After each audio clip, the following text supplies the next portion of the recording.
Hi guys, good morning. So we are here finally at Manila International Airport.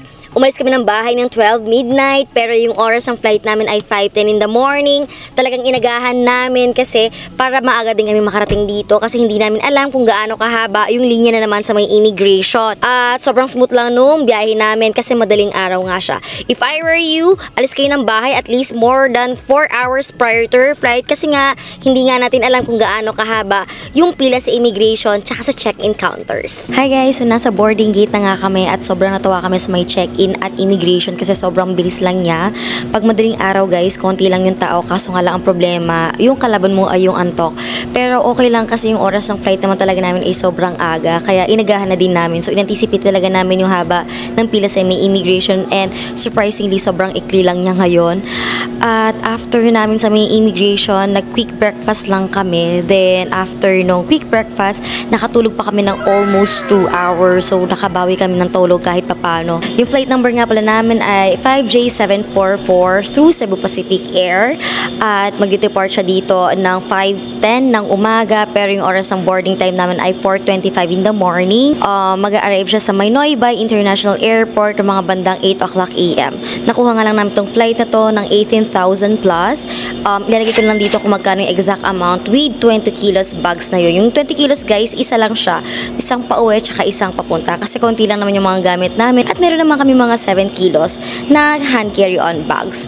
Then yung next update ko, nasa Noybay International Airport na kami and I'll see you later. Bye!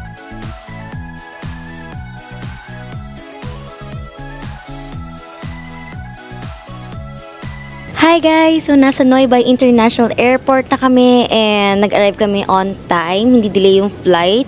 At dito nga pala guys sa Vietnam, 1 hour yung difference niya sa Philippines. So kung 9 o'clock na dyan, dito 8 o'clock AM pa lang. So after nito guys, punta na kami sa may immigration. Then after ni immigration, punta na kami sa my baggage para kuhanan or i-claim yung mga bagahin namin. Then after namin mag-claim ng bags, mag-aagahan ulit kami kasi medyo gutom na. Hi guys! So kakalagpas lang namin ng immigration and sobrang smooth. Wala silang tinanong. Pinicturean lang kami, then after nung tinatakan na yung passport, then after tinatakan ng passport, kinuha na namin yung mga bagahe namin sa baggage claim. Tapos pagkalabas guys, ito yung itsura nung sa labas after nung baggage claim. Wait, pakita ko sa inyo. So dito kami lumabas guys, then sa may bandang kaliwa, kung nag-book kayo ng SIM sa Klook, pwede nyo siyang i-claim banda rito. So dyan sa pula na yan, sa harapan nitong Puro Gusto. Yung Puro Gusto para siyang fruit shake.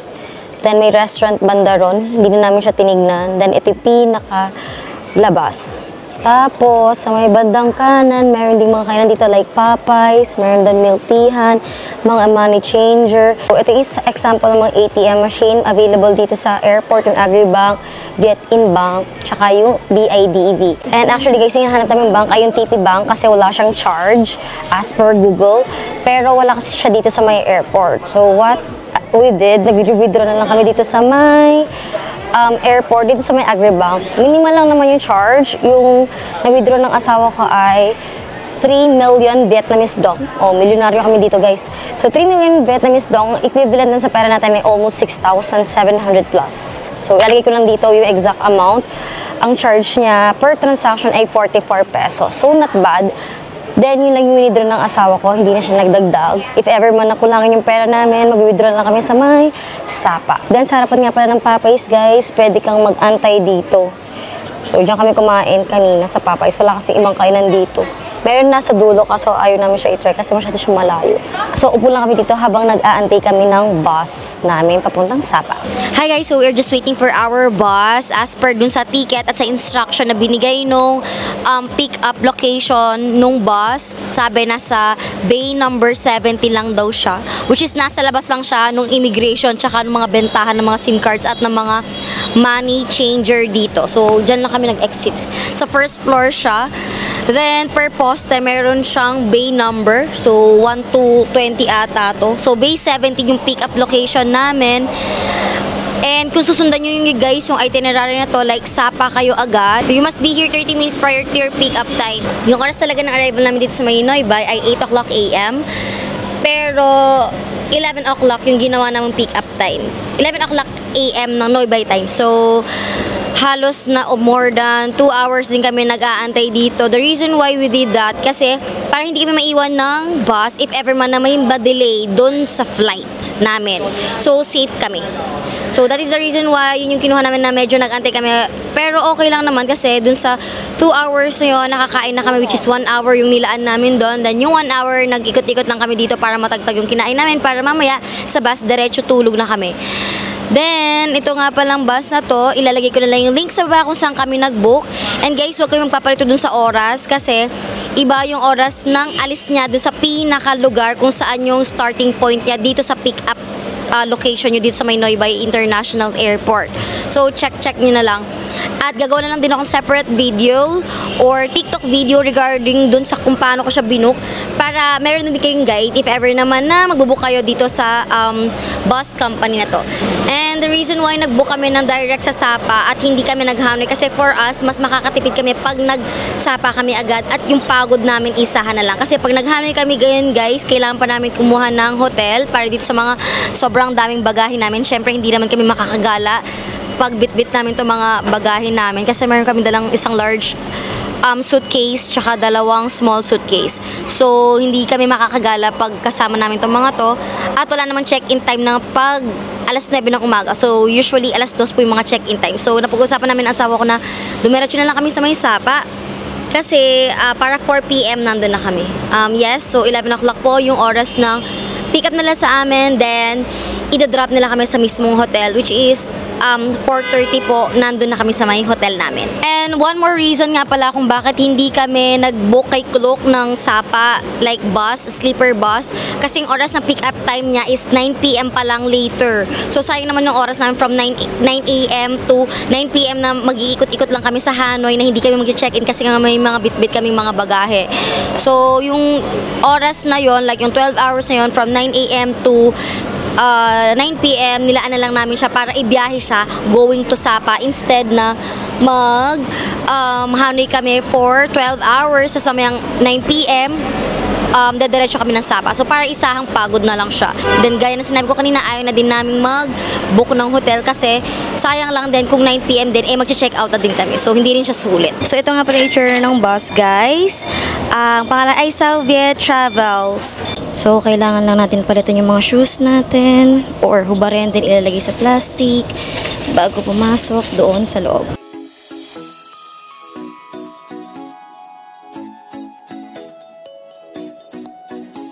So, ito rin tsura ni sleeper bus, guys. Mamaya, pag nakuha ang lahat yan, try natin ipakita.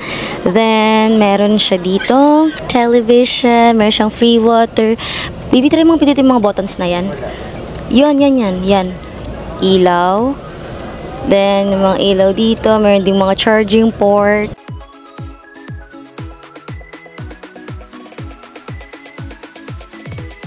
Hi guys, so kakarating lang namin ng Sapa. Siguro nasa 5 hours and 30 minutes yung biniyahin namin. And guys, grabe, sobrang layo. Alam mo, nainip ka.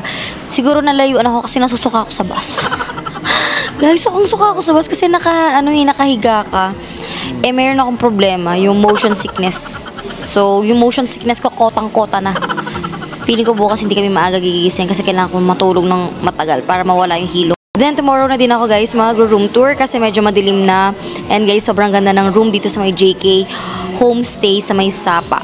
Hi guys, good morning! So it's our second day here in Sapa, Vietnam. And katulad nga ng sinabi ko kahapon, bago tayo umalis ngayon, kailangan natin mag-room tour.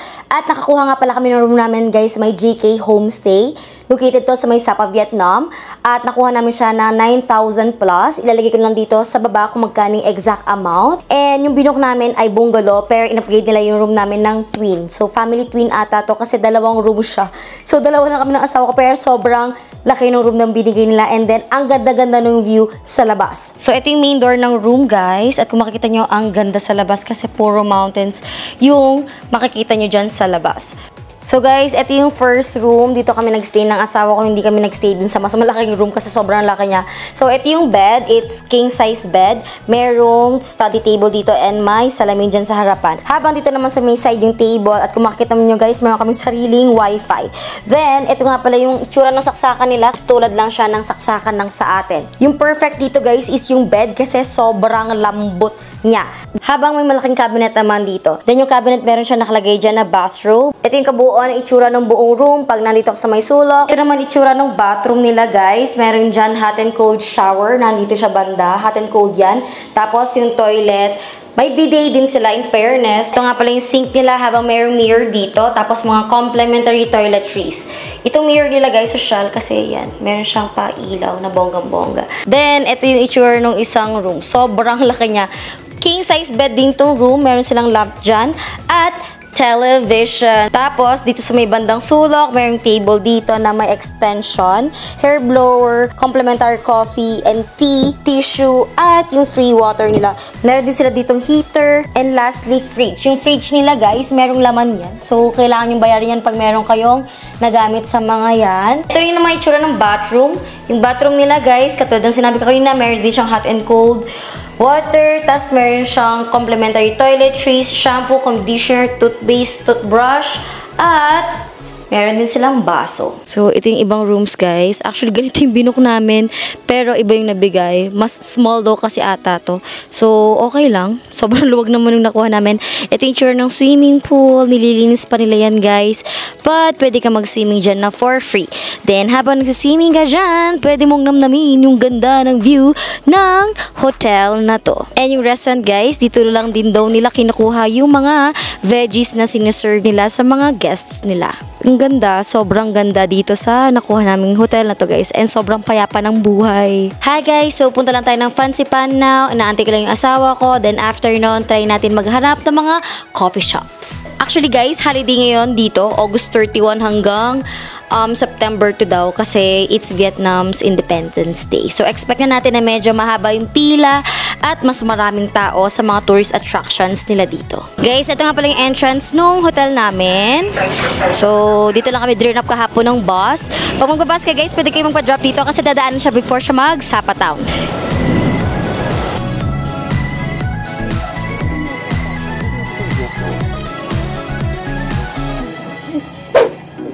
Hello guys, so that's the end of our first episode in Sapa, Vietnam. See you on the next one. Hi guys, so we have finally arrived here sa my Sunworld Fancy Pan. Guys, ito yung famous sa Sun Plaza, Sapa Station.